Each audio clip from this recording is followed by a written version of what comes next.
Devaki Nandanaya cha Nandagopa Kumaraya Govindaya Namo Namaha Namah Pannaganadhaya Vaikunta Vashavartine Shudhisandu Sudotpada Mandaraya Garutpate Shrirangesha Yatinduna Karunaya Asosyaditi Prekshitam Khyatashri Narasamma Harijamunite Padambujendindiram Dantikshantadayadhvishvagunaihi Bhandam Bhudagresaram Srimad Ranga Shatar Yogi Nripatim Shreyo Samshraye Srimad Sriranga Prithvishwara Shataripuna Samyamindrena Drishtam Asthat Manam Drusumhe Narahari Shatajite Yogineto Prasadat Pragyam Srirangakari Prabhavayati Patehe Prapta Lakshmi Nrsimhastanam Seve Yatindram Sakala Gunanidhim Viraragvet Shatarim Shriranganatha Shadagopayati Indra Drishtam Lakshmi Nrsimha Shadajit Karune Kapatram Shrirangavira Raghurak Shadagopakrityam Vedanta Deshika Yatindra Maham Prapadhye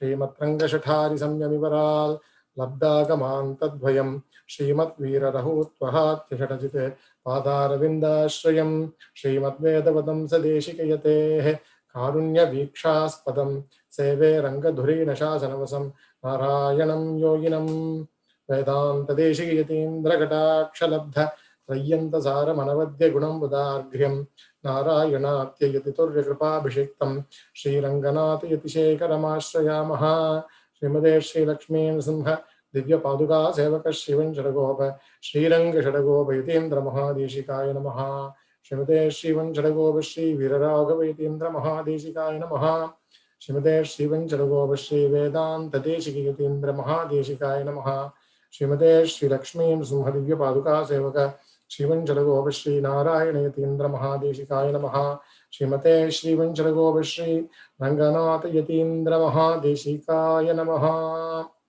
So very good afternoon to everybody assembled. I do see a few more people might have joined. Is that Saumi and Vedant? Is it Saumi Srihari and Vedant Srihari? Yes. Wonderful. Glad to have you guys. And I see Samvrit and Srinath. And I see the other Vasumati Raghavan. And we have Vedant and Shriman. That's very nice. I think we got everybody. We will miss Aparajitan a little bit, but I think we'll catch up on YouTube. No problem with that. So today's topic for today's session is does anybody has seen the message on WhatsApp on what it is? Does anybody know what the session is going to be on? Chiranjeevis. Very nice. Very nice. Chiranjeevis. So what does Chiranjeevi mean? Chiram means, permanent or long, and Jeevi means lived. So people that are living for long or permanently living are called as Chiranjeevis, right? So everybody that is born here, like we have seen in our SAM-SV class in great detail, everybody that's born here does their good or bad deeds, and based on their deeds, they get their experiences, and then once their time finishes, then it goes back to birth and death, and the cycle keeps going on and on until we go to an acharyan and perform sharanagati or the different forms of upayams that will fetch moksham and then break from the cycle of birth and death. But there are certain peoples or certain personalities in our Puranams that have been mentioned as they have either been cursed or they have been blessed. Okay, so you have to remember, I say this very carefully, that living for a long time might not really be a great thing, right? Certain people have been cursed to be living forever, right? Immortals means people that don't have any death whatsoever. Like many Rakshasas we have known from Puranas have always asked for mortality, but every time whoever they pray to, those gods have not been able to give immortality because immortality doesn't exist. Okay, so even this Chiranjeevi, right, people that are living long can only go on for a few number of yugas, like Treta, Rita Yugam, Treta Yugam, Dwapara Yugam, and Kali Yugam. After the end of Kali Yugam, when the whole world comes to a big catastrophic end, all of that will be reset and everything will have to start from the scratch again. They may be given different assignments, like they may become the king of Swargalokam, or they may become a Saptarishi, or they may do something else for the next Chaturyugam. But they will not still hold on to the same Chiranjeevitvam, which is only applicable for the 4 yugas or 1 Chaturyugam, right? So the Puranas that we have right now, identify 7 or 8, okay? There are certain Pramanams that say 7, and there is one additional Chiranjeevi that has been added to the Purana. So it could be 7 or 8. I will go ahead and say what those are, but I'd like to give you a chance to explain, or I'd like to give you a chance to try to find out who those Chiranjeevis are. Does anybody want to try? Ashwatthama. Ashwatthama, very good. Hanuman. Hanuman, okay, the Supername. Kana, can you be a little soft, please, because I'm getting a lot of static from your input. I'm not able to hear what you're saying. Kripacharya. Kripacharya, okay. Mahabali. Mahabali, okay, very good. Vasumati. Vibhishana. Vibhishana, okay, we got 5. We need 2 more or 3 more. Vyasa, Parasuram. Vedavyata, Paushwama, Parashurama, Vedavyasa. Who? Ashwatthama. Vedavyasa, yes, Vedavyasa, very good. and Markandeya. Ashwatthama. Right, very good. Very good, Vedant. You got Markandeya. That is the 8th one that I said is added into certain Puranams. But the Shlokam, but I guess you guys majorly got most of it. So the Shlokam goes like Ashwatthama Bhali Vyasa, Hanumamscha Vibhishanaha, Kripah Parashuramascha, Saptehe Chiranjeevinaha. So these are the 7 Chiranjeevis. Okay, Kripah Parashuramascha, Saptehe Chiranjeevinaha. Those are the 7 Chiranjeevis, and Markandeya is the 8th Chiranjeevi, right? So you might have all read a lot of stories from Amar Chitrakatha or Tinkle about this, but we will dwell into the next level of the sublime details from our Sampradayam that gets the greatness of these sages, kings, and blessed people or cursed people that ended up being the Chiranjeevis. Okay, so Chiranjeevi, like I said, is people that live for a long time, and they have either been cursed or blessed.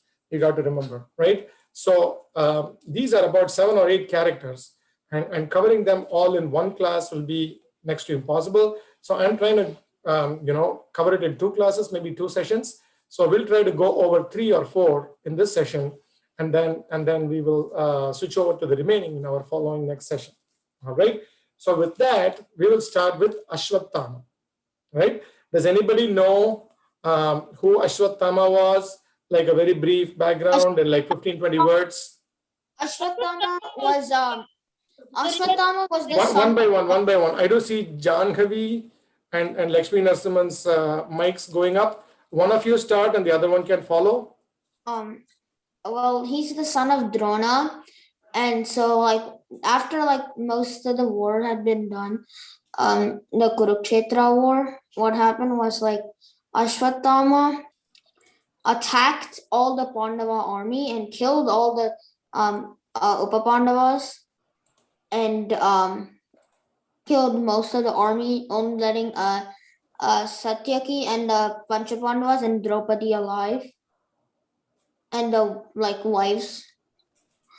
And so like so since he committed such a bad crime, I think he got this curse from I think Perumal, saying that he would like be living for a long time, and he would be full with stink. When someone came to him, it would be so it would be a very trashy smell. Disgusting situation. Okay.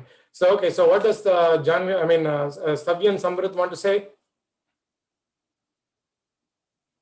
The other person that wanted to chip in about Ashwatthama. Thanks, Aparajitan. Thanks for jumping in from Dolai to participate in the session. Varada Vishnu Sarvesh. Varada Vishnu Sarvesh, Solida Kane. Konja mic kitta area. Can you come close to the mic, ma, please? Yeah. Voice is very feeble, ma. We're closer to the mic. Can you hear us now? Yes, go ahead. So we were about to say the same thing, but we also wasn't there like he had a gem on his head, and then so I forgot the name of the jewel, but Krishna took it and to save like Arjun's grandson. Right? So you got most of it right. So the gem was an added point. That's very good. So let's just go back to the basics and start from what his name means and who he was born to and all of that stuff. And Ashwatthama actually means, like, when he was born, he sounded like a horse. His cry was sounding like a neigh of a horse. That's what Ashwatthama means. Ashwatthama means the voice of a horse. That's pretty much what the name corresponds to. And he was also called Drauni, right? So those were the two names Ashwatthama had. And then his father was Dronacharya. And Dronacharya was none other than the grandson of sage Bharadwaja, right? So they were basically Bharadwaja Gotram.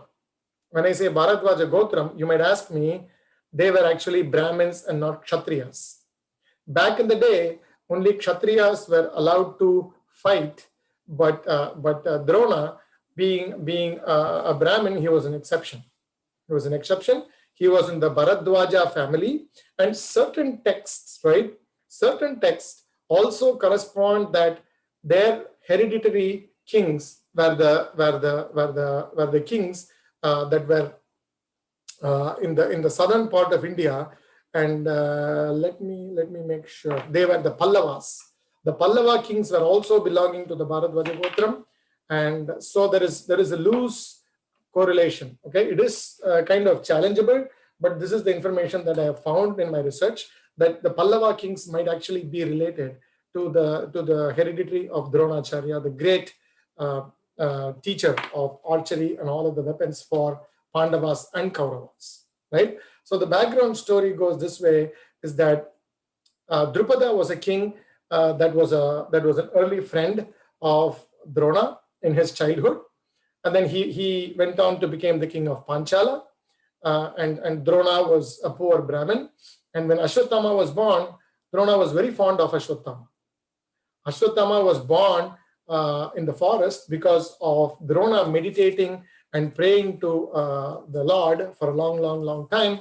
And so he was born, Ashwatthama was born after a long time. So Ashwatthama was very favorite son of Drona. He was born with a gem on top of his head, which gave him the power to control all of the non-human beings.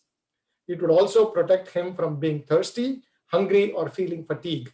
So he was a very gifted child.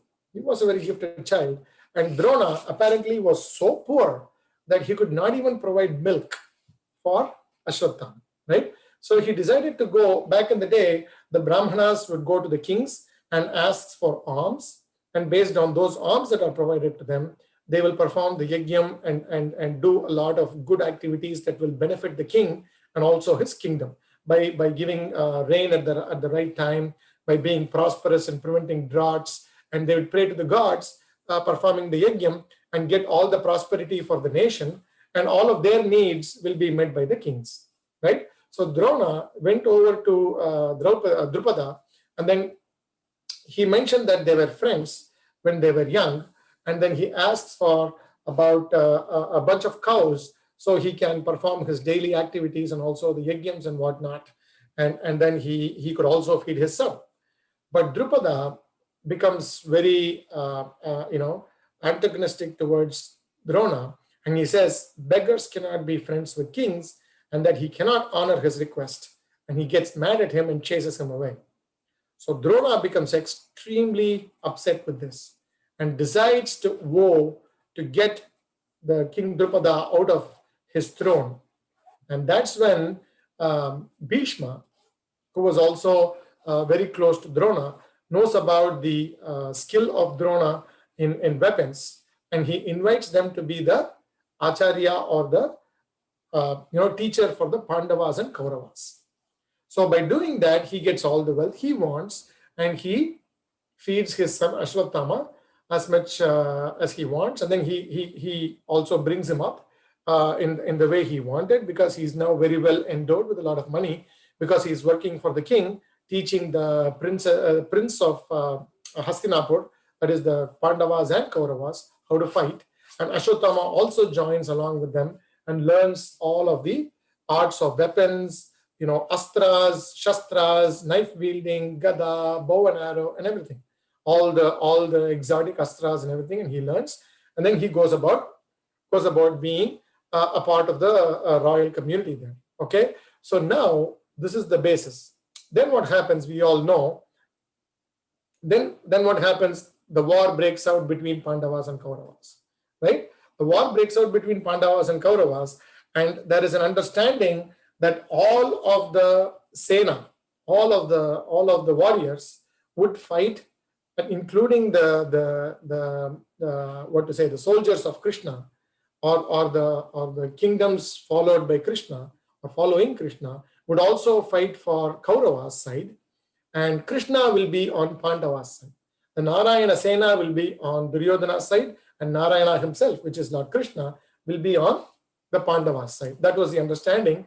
And anyways, Hastinapur was going to fight Pandavas, so Drona and Ashwatthama ended up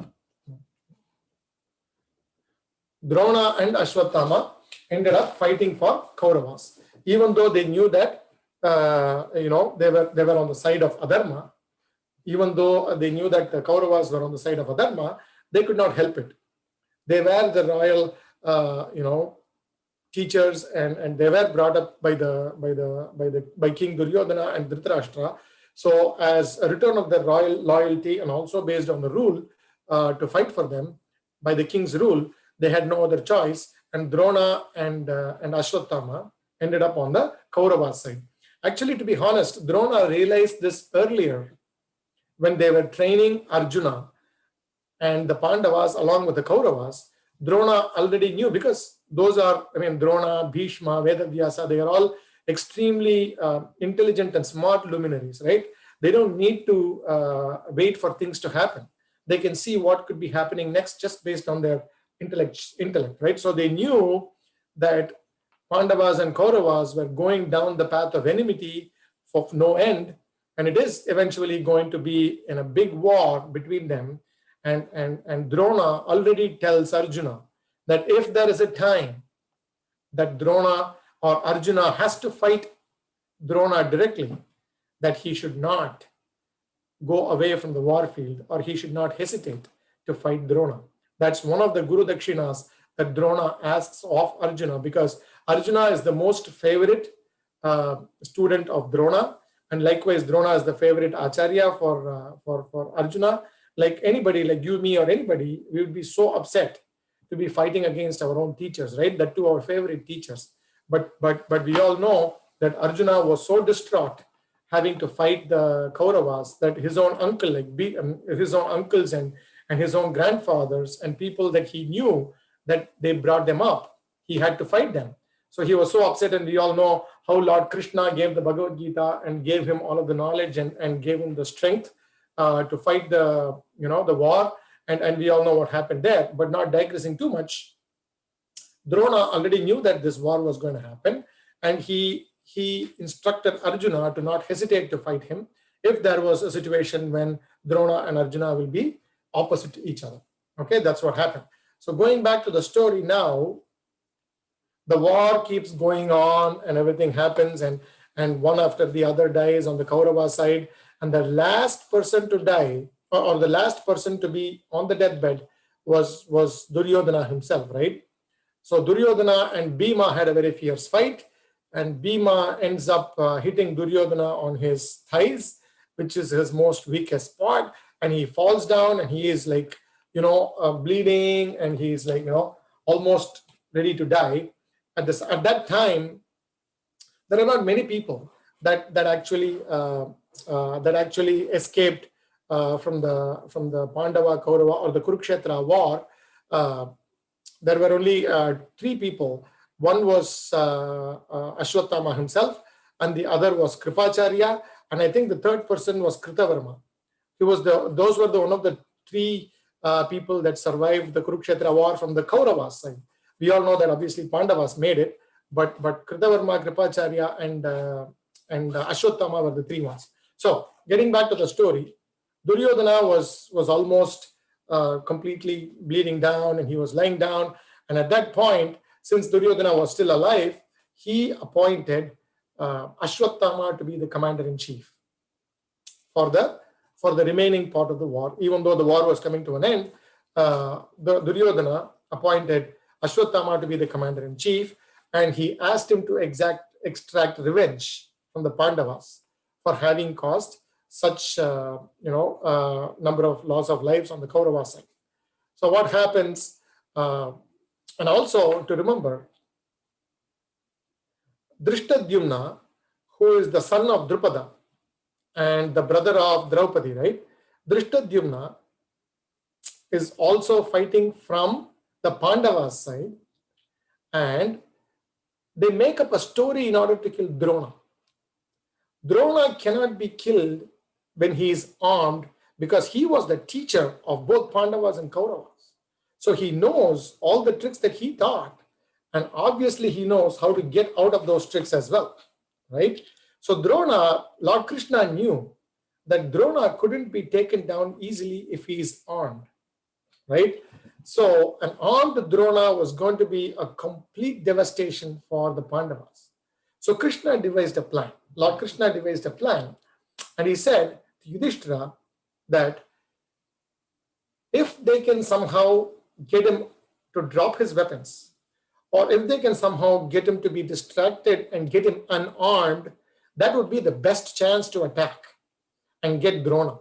Otherwise, there is no way Arjuna or Yudhishthira or Bhima or Nakula or Sahadeva or nobody has even a single chance, a little bit of chance to stand against an armed Drona, because he was such an expert of all of the weapons and he was so lethal with those weapons. There was no way that they were going to win, right? So, this is where the beauty of Sanskrit comes into picture. So in Sanskrit, even if you jumble up the words, the meaning doesn't change, right? So for example, if you say the house is yellow in English, and then you say yellow is house, it's just basically jumbling up the words, it ceases to make any sense. But in Sanskrit, that's not how it works. Even if you jumble up the words, put the last words first and the first word last, it would still convey the exact same meaning that would be conveyed otherwise. So why I'm saying this is because they devised a plan where they said they would kill an elephant called Ashwatthama.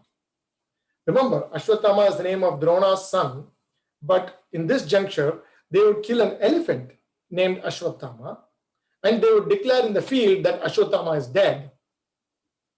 And their expectation was that somebody very reliable like Yudhishthira, that would never utter a lie, should go and tell this to Drona, and Drona will be completely distraught about Ashwatthama being killed. Like remember I mentioned before, Ashwatthama is the most favorite of Drona. So if Ashwatthama is killed in the battlefield, then Drona will be upset and he'll drop his weapons down momentarily, or for meditating on Perumal for the good passage of the soul of Ashwatthama and whatnot, and that would be a good chance to attack Drona. But Yudhishthira did not agree to it because it would amount to lying, to say that Ashwatthama was dead without him actually being dead. So he said, Lord Krishna made another trick there. He said, you say this, Ashwatthama hataha kunjaraha. Ashwatthama is Ashwatthama. Hataha means killed. Kunjaraha means elephant. All you have to say is, Ashwatthama, the elephant, died. That's in English, but in Sanskrit, it conveniently forms that the word elephant comes last, right? Ashwatthama hataha kunjaraha, meaning Ashwatthama, dead elephant, right? So all he says, Yudhishthira, is just go tell Drona, because Drona will believe Yudhishthira will never say a lie, because he's Dharmaputra, right? He's the son of Lord Yama, and he's Dharmaputra, and he's never going to utter a lie, and he's the embodiment of Dharma. So he goes to Drona and says, Ashwatthama hataha kunjaraha. And then before he starts saying the word kunjaraha, Krishna blows his conch, the Panchajanyam, really, really loud. So loud that the word kunjaraha gets dissolved in the noise of Panchajanyam. So all what Drona hears is Ashwatthama hataha. And then he decides to himself in his mind that Yudhishthira is not going to lie. Ashwatthama, Hataha means Ashwatthama is dead. And then he sits down in meditation for the good passage of the soul of Ashwatthama. Okay. So another story I want to bring in here, just to bring in the context of why Ashwatthama was so mad. Ashwatthama was so mad on the Pandavas was for multiple reasons, not simply because he was fighting on the Duryodhana side and Pandavas defeated the Kauravas, but for these two reasons. Okay. So the first one, right now, Drona is sitting in a posture of meditation. He has dropped his knife, sword, gada, bow and arrow and everything. He's removed his armor. He's just sitting meditating right in the middle of the war.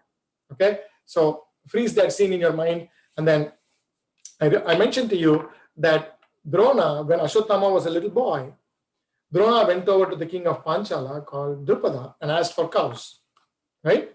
And apparently the king of Panchala said, no way, you guys don't get no cow, you don't get any cow because, you're a poor guy and kings and poor people can't be friends, and he chases him away. So now, then he gets the job of training Pandavas and Kauravas, and his one main Guru Dakshina to Pandavas and Kauravas, after their training is done, is to go fight Drupada and defeat him, right? And that's the Guru Dakshina that Drona asks. Apparently, Kauravas take their army and go to fight the king of Panchala, and they are not able to defeat Drupada, and they come back and they are not able to do it. But Pandavas, the Pancha Pandavas, right? They wage war on the Panchala king Drupada, and they defeat Drupada, and they dethrone Drupada, and that kingdom is awarded to Ashwatthama. Okay, so now Drupada's son, who is Drishtadyumna, the brother of Draupadi, right? The Drupada's son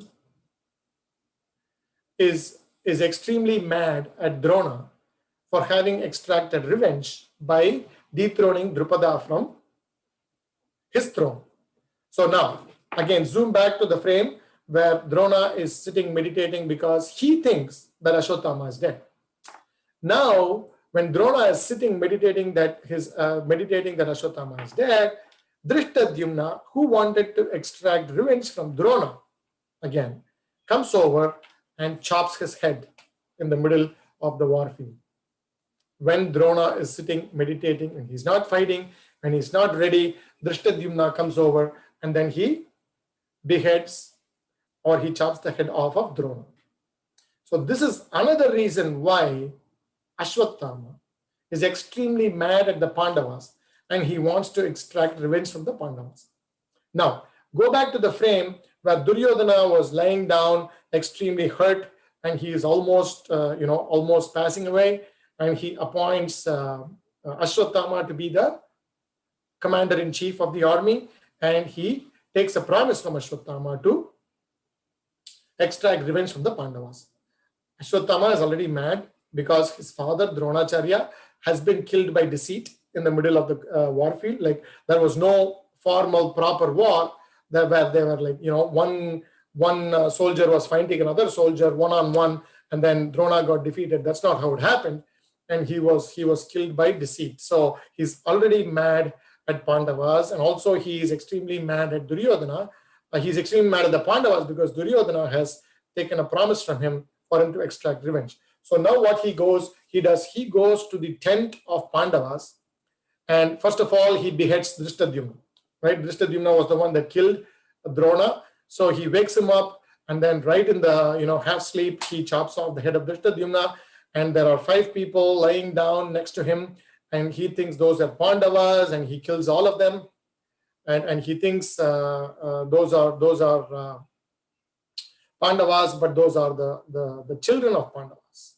Next day morning, when the Pandavas return, they find that all of their children are dead, and they're extremely furious.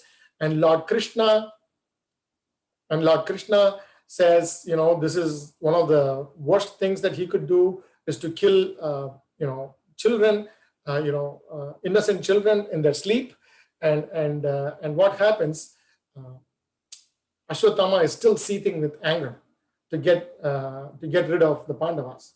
and he goes to Duryodhana and he says that, Pandavas might have won, but they are not going to have any people left in their family because their children have also been killed by Ashwatthama. And he gives him the good news, and Duryodhana passes away. And he comes back and he still has seething anger, and he releases the Brahmastra against Arjuna and all the Pandavas. Lord Krishna says the only way to counter a Brahmastra is by another Brahmastra, and he asks Arjuna to release another Brahmastra from Arjuna's side. What happens? Two Brahmastras are ready to collide each other. Okay, from our scriptures we have read before that Brahmastra causes extreme damage and devastation with extraordinary amount of destruction all around, even for one Brahmastra, right? So the two Brahmastras colliding against each other would mean that the egos of the kings that are fighting may be satisfied, but everybody, small vegetation to animals, to organisms, to people, to trees, to mountains, to houses, to kingdoms, to anything and everything around that space will be devastated. The land will be flattened. That's the amount of devastation and destruction that would be expected when two Brahmastras collide against each other. So Vedavyasa, again, the sage Vedavyasa, that is the whole caretaker of Pandavas and Kauravas, whenever they get into trouble, Vedavyasa comes in and steps in like Mahavishnu's avataram Lord Krishna does.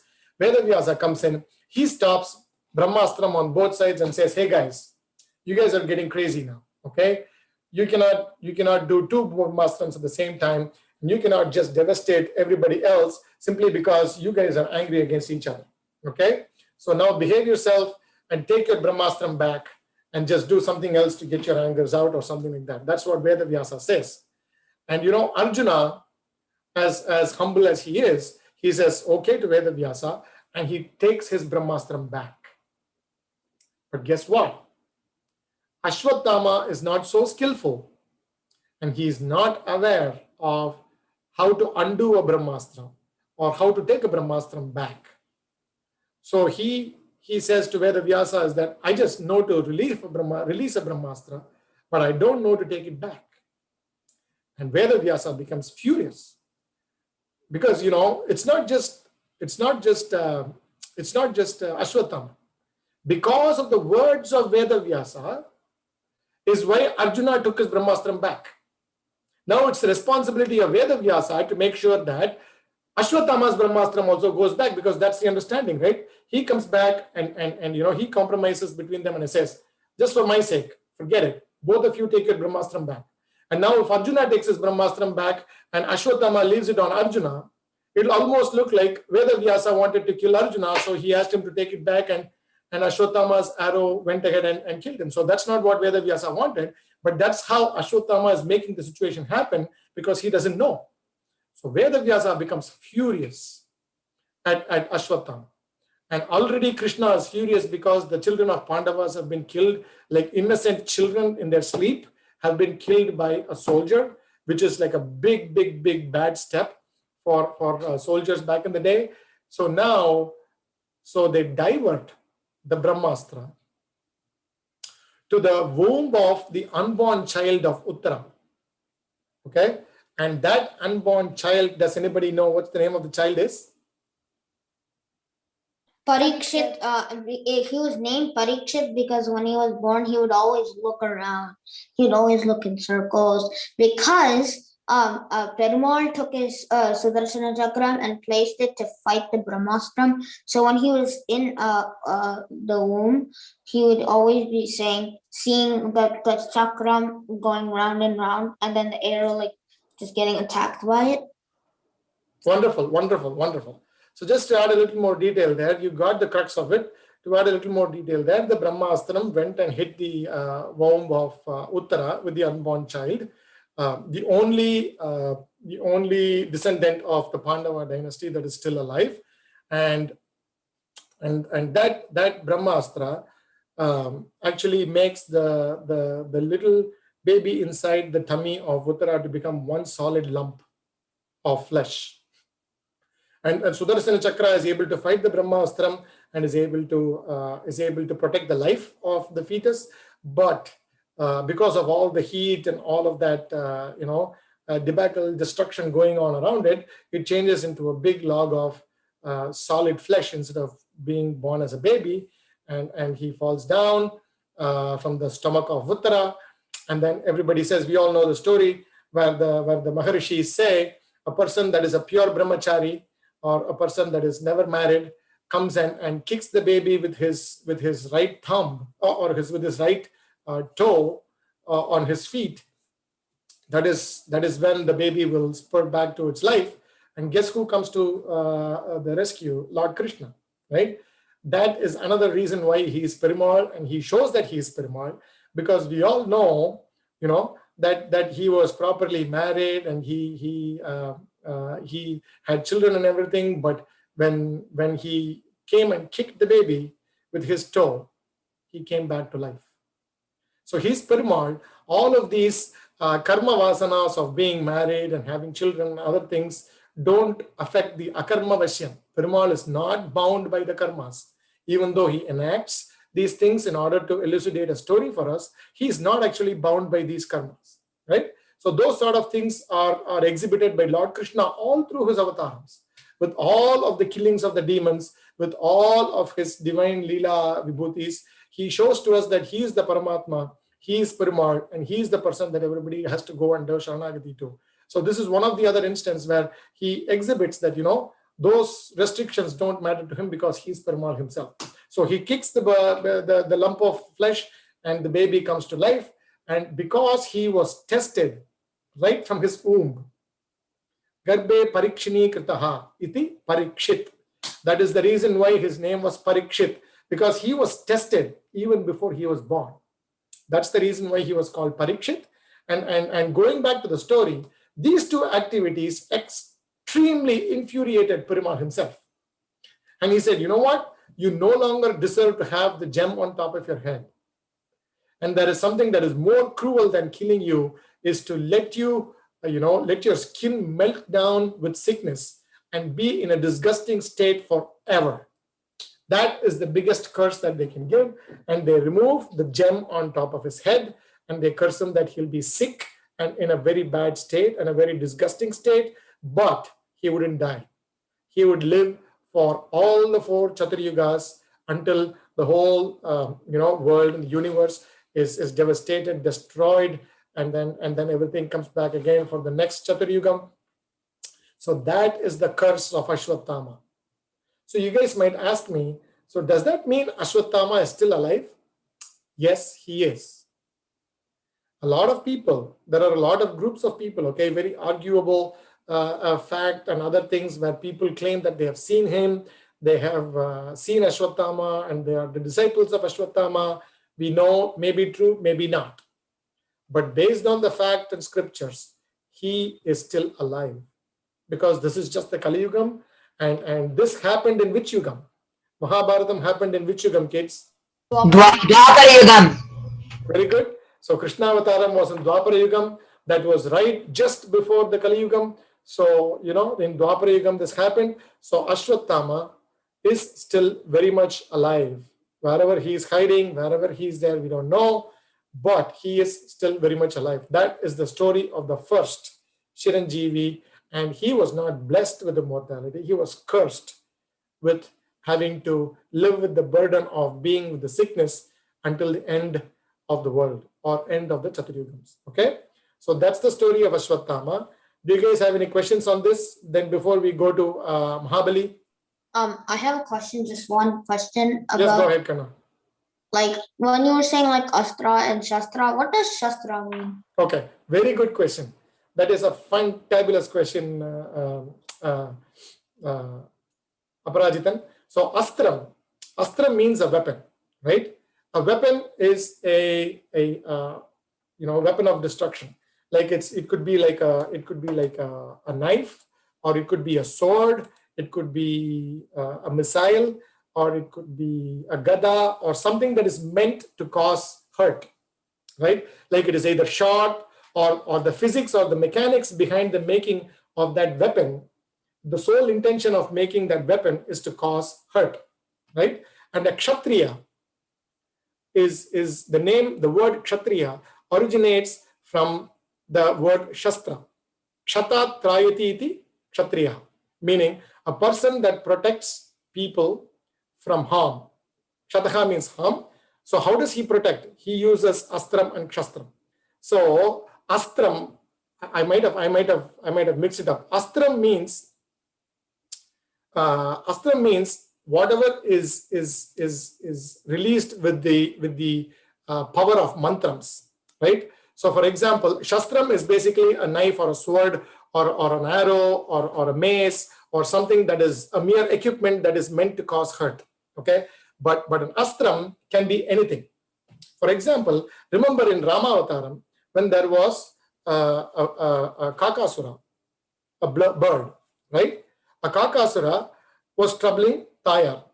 Perumal was lying in the lap of Tayar, and kakasura was troubling Tayar, and Tayar was bleeding, and the blood came up and woke up Lord Rama, and he saw that this stupid crow was troubling Tayar. What did Rama do? He did not take his knife or sword or bow and arrow. He just took a grass of darba that was lying next to him, and he chanted the Brahmastra mantra, and he converted the darba or the grass into a weapon. That is called an astram. You know what I mean? So astram is capable of converting anything, a little bit of sand, water, grass, wood, paper, whatever you could get your hand on, but it is actually propelled by the mantrams that are chanted or recited to make it into a weapon. In itself, the grass is not a weapon, but it is made into a weapon because of the mantrams chanted. That is an astram. A shastram is nothing but it's just a dumb piece of equipment. Like it could be a knife or a sword or a mace, or if it breaks, it breaks. It has no mantra shakti behind it. It is just, working based on the mechanics or the physics of how that's supposed to function. Does that answer your question, Aparajitan? Yes. Okay. All right. Any other questions? I have one. Yes. Who is this? Vaidehi. All right. Go ahead. Vaidehi from Canada. Who gave the gem to Ashwatthama? He was born with it. Drona went to the forest and did penance for a lot of years, and he wanted a son. Because of his penance, God's blessed him with a son that was born with the gem. Does that answer your question, Kana? Yes. Okay. Any other?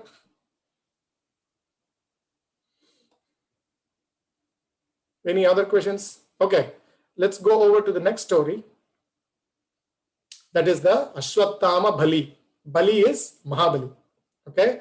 So let me ask you, who is the father of Mahabali? Do you know? Virochana. Virochana. Okay. What is it? Okay. And then give me 1 second. Okay, and who is the grandson of? Prahalada. All right. So he was the grandson of Prahalada, and he is the son of Virochana, right? And obviously we know Prahalada was the son of Hiranyakashipu. Hiranyakashipu. Hiranyakashipu. Good answer. So Hiranyakashipu's son was Prahalada, and Prahaladan's son was Virochanan, and Virochanan's son is Mahabali. So obviously Mahabali is the grandson of Prahaladan, right? So he's coming from actually a really blessed family, even though he is the son of, he comes in the lineage of Hiranyakashipu, who is a Rakshasa. He's also a grandson of Prahalada, right? We all know the marvelous roaring Narasimha Avataram, where Perumal comes and rescues Prahalada from Hiranyakashipu and he knocks off the stambam. And then we all know that great story. And Virochana, we also know the story that the Vairamudi or the diamond headgear of Ramapriyan was gifted to Perumal by Lord Garutman, which was actually stolen by Virochana. from Sriman Narayana in Sri Vaikunta, right? So they actually belong to the Asura clan or the Daitya family kings, but there is this greatness of Prahalada that is still present in their lineage, and Perumal would not want to kill anybody from Prahalada's lineage. Okay, so that's why he does a very miraculous avataram called Vamana / Trivikrama avatar. Right? Can anybody tell me what Vamana Trivikrama avataram is? Because it's very common. I'd like you guys to go over it real quick. What happened was he was born to Kashyapa and Aditi. Mm-hmm. And since he was the younger brother of Indra, he was named Upendran. Mm-hmm. And so he was a small boy and brahmachari. He got born on everything. So just like so Indra was like wanted his kingdom back because Mahabali took his the kingdom and placed himself on it, and so since he wanted to get the kingdom back, and that's what Vamanavatam Upendran did. And Good. Let's see if somebody else can chip in a few more points. Anybody? So what happened was Vamana went to Mahabali when he was doing this homam, the yajnam. So whenever whoever comes and asks for alms, you have to give it during a yajnam. So he asked for 3 paddies of sand, but his acharya said not to give it to him. But he Mahabali said, I have to give it to him because he asked me during a yajnam. So he gave 4 adis of sand, and he asked 3 adis of sand. Okay. He asked Vamana to measure it himself, and that's when he changed to Trikrama and measured it like the first body was the earth itself. The second one was the Devaloka, and then the last one was like Sri Vaikunta, but there's still one more body. So he asked for Mahabali said he would be the 3rd party, and Okay. Can somebody else start filling in after this?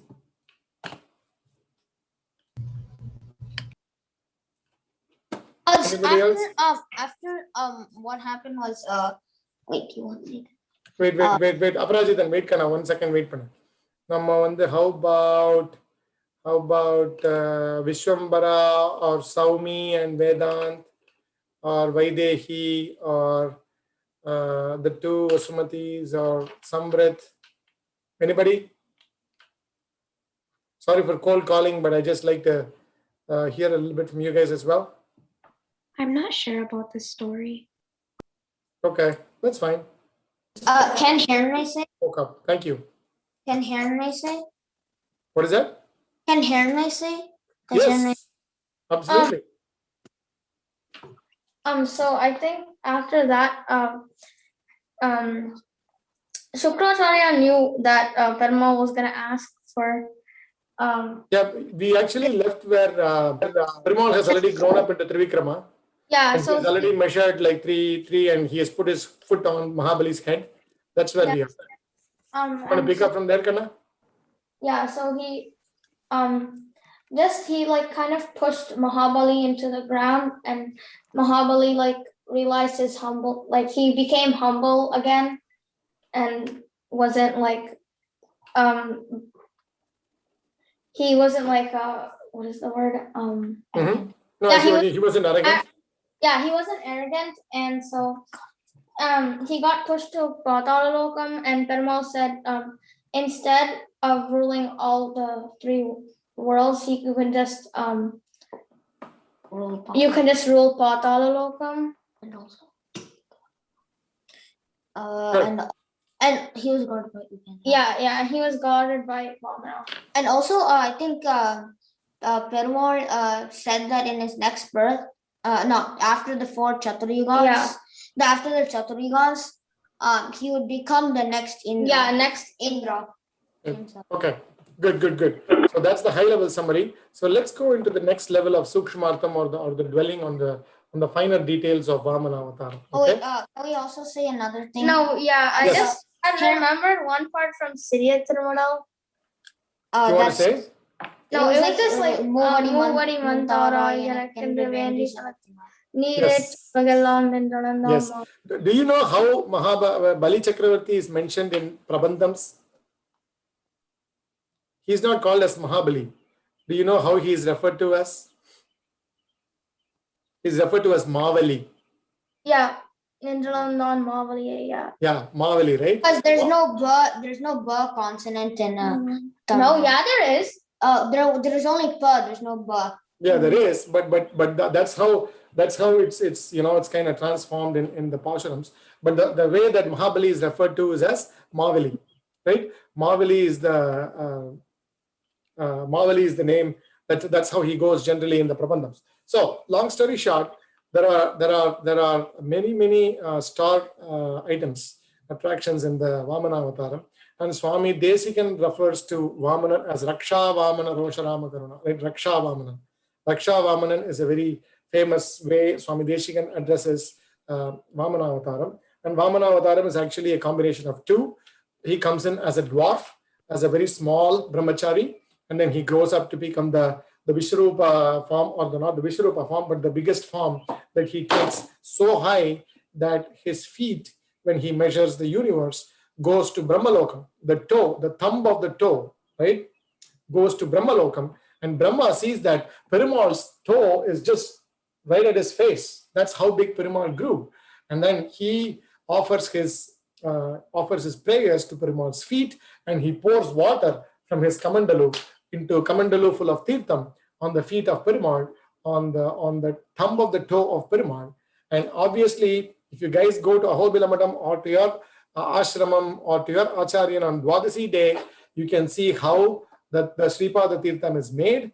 The Sripada Tirtham is offered by pouring water on the thumb of the toe, right thumb of the toe of the acharyan, without touching the nails, right? On the feet, that is how the water is taken as Sripada Tirtham. So Brahma offers his water onto Perumal's feet, which becomes Perumal's Sripada Tirtham, right? So Perumal's Sripada Tirtham is what? That is the water that descends all the way down from there to the earth, and that is what is called Ganga. Ganga is nothing but the water from the Kamandalu of Brahma that fell on Perumal's Tiruvadi during Trivikrama Avataram, and based on that water coming and descending down to the earth, that is the Ganga. Okay, that was actually received by Shiva's head, and it poured from there and finally descended out to earth, but it originated from the feet of Perumal, right? So that is one of the salient points of Vamana Avataram. I'm not going to digress into the details of Vamana Avataram because this topic is about Mahabali Chakravarti, right? He was a very pious king, but obviously this big bane of Daityas or the Asuras is to fight the Devas, right? Devas and Asuras are the perpetual enemies, and they keep fighting forever and ever, right? So even though he was born on the hierarchy of Prahalada himself, the great Bhagavata Sreshta, for him Perumal himself came down. Even though he was born in his lineage, they cannot forget fighting with the Asuras. So Mahabali goes, and he is such a pious and powerful king, supported by the Acharya that one of the kids mentioned, that was with Mahabali, was none other than Shukracharya, right? So Shukracharya was with Mahabali, and then with the help of Shukracharya, obviously Mahabali goes to Indralokam and wipes away everything, takes away the umbrella of Indra, and brings the earrings of Aditi and everything, and he infuriates all the Devas, and he comes back and everybody is too scared to go. And then obviously, like Aparajitan mentioned, Perumal takes the form of a brahmachari, Raksha Vamanan, and he comes in with the divine effulgence that with the tejas of the brahmachari, that anybody that looks at him wants to put their hands together and salute to him, because it's Perumal himself coming as a brahmachari after having performed Samhita Danam. He is wearing his, the mantol or the deer hide as upavitam, and then he's having a small darba maunji around his waist that he is wearing as a khati sutram, and he also has a palasa dandam that the brahmacharis carry.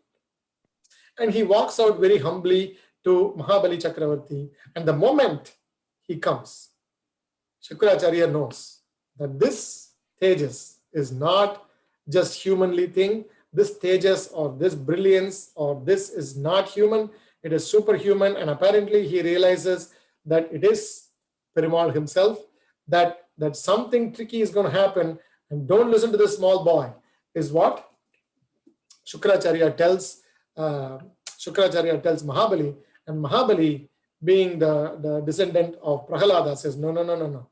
I understand what you're saying, but I'm supposed to give in alms everything or anything that the person that comes and asks at the end of the yajna. So I am going to honor it, and let's see what happens. I don't care.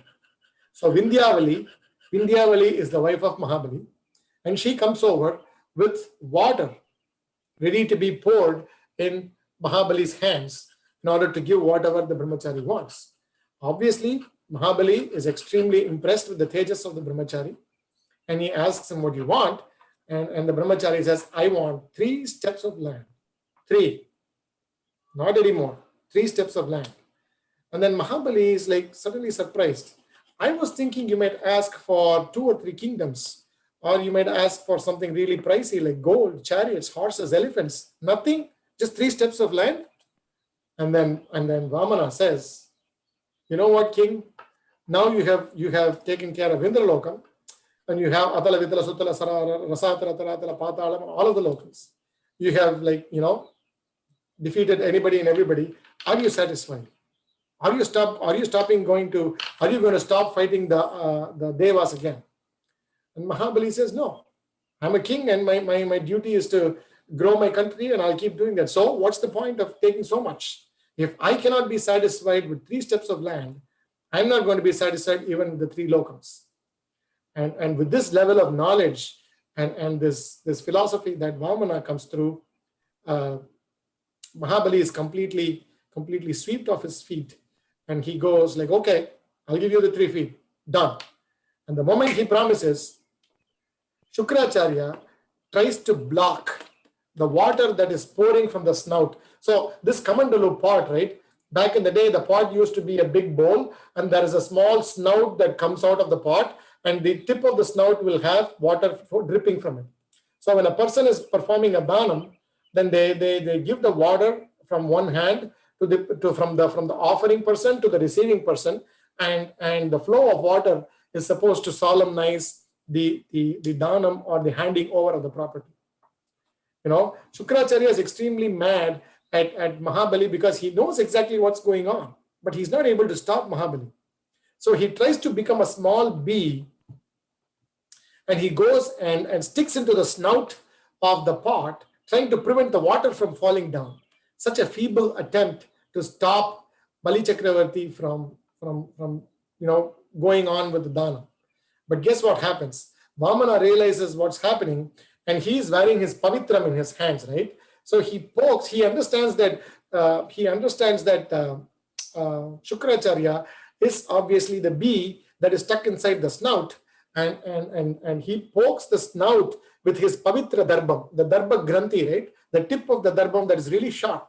He pokes inside the snout in order to take the plug away, and that snout pierces the eyes of the bee, and he apparently flies out, and that's why Shukracharya has one eye hurt.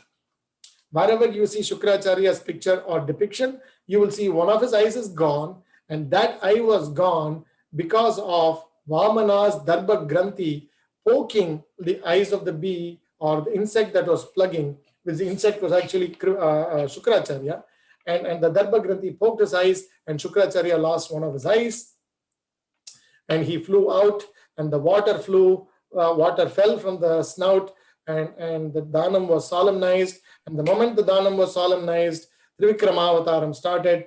this small dwarf, brightly shining, brilliant, beautiful brahmachari started growing, 1,000 times, 5,000 times, 10,000 times bigger, 100,000 times bigger, bigger. And then he became so big that he measured all of the earth with one step. And then he measured all of the heavens and the universe with the other. That's when his thumb of the toe reached Brahmalokam and performed, and Brahma offered water, which became Ganga. And then the third step, Mahabali, he is asking, hey Mahabali, I've measured everything with 2 steps. I still have one more left. Where do I put it? And Mahabali says, my head is still available, king, to Vamana. And then Vamana puts his head on top of Mahabali's head. And Mahabali asks, look, I did not even fight you.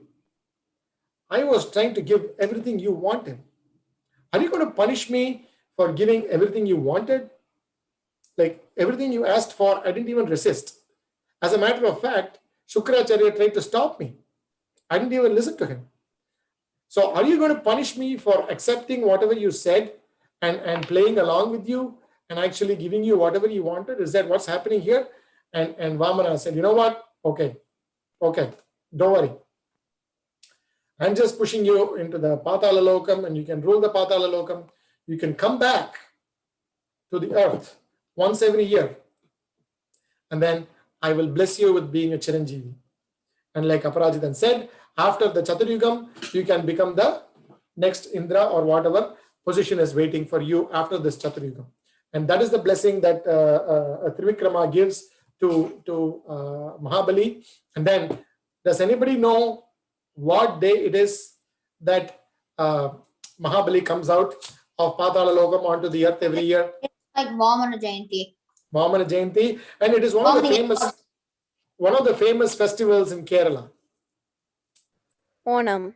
That's it. That's exactly it. Onam is the day in Kerala where the local people very belovedly welcome Bali Chakravarti back. So he comes over and looks at his subjects and makes sure everything is prosperous and everybody is happy, and that's the day that happens, and that's how Mahabali Chakravarti was blessed with living for the whole of the 4 Chaturyugams because of handing over to Perumal whatever he asked for. He did not fight. Perumal did not want to kill him because he was a descendant of Prahalada. And he could have, Mahabali could have fought Perumal, even though it wouldn't have mattered. He could have still, shown his aggression or registered his protest, but he didn't do nothing like that. He fell in line and played along, and he was such a nice, pious king. So he was actually blessed with greatness.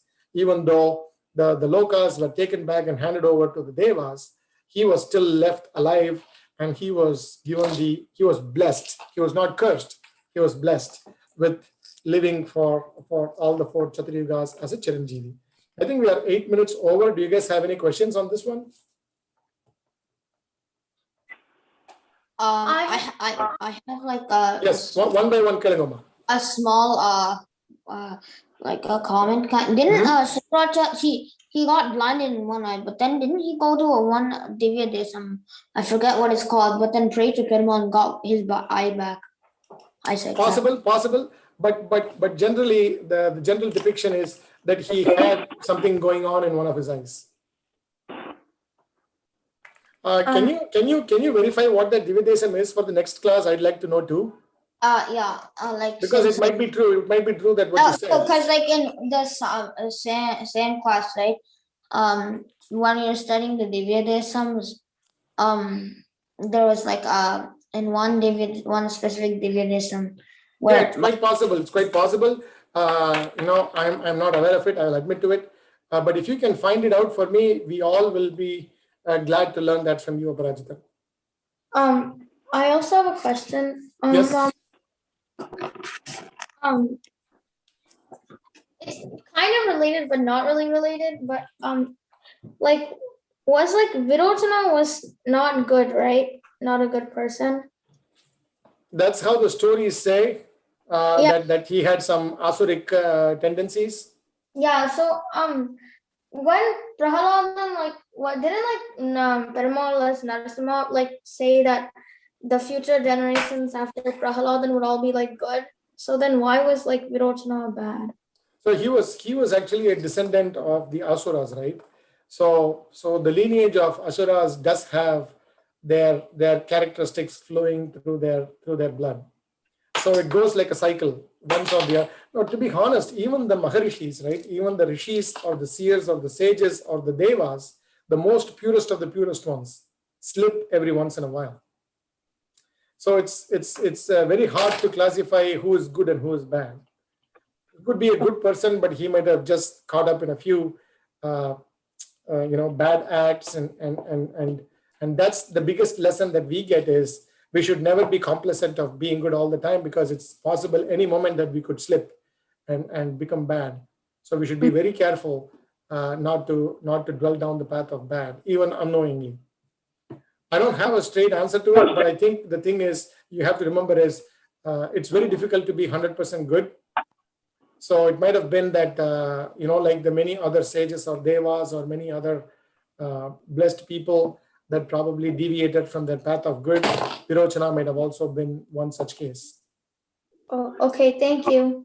No problem. Swami, Anybody else? Adiyan Dasan Swami Ravi Narasimhan. ரொம்ப நல்லா அந்த ரெண்டு கதையும் ரொம்ப ஆச்சரியமா இருந்தது. General questions for the kids.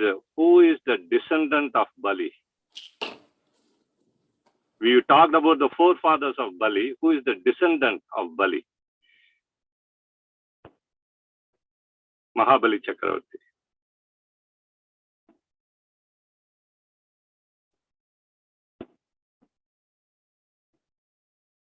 Anyone has any answers?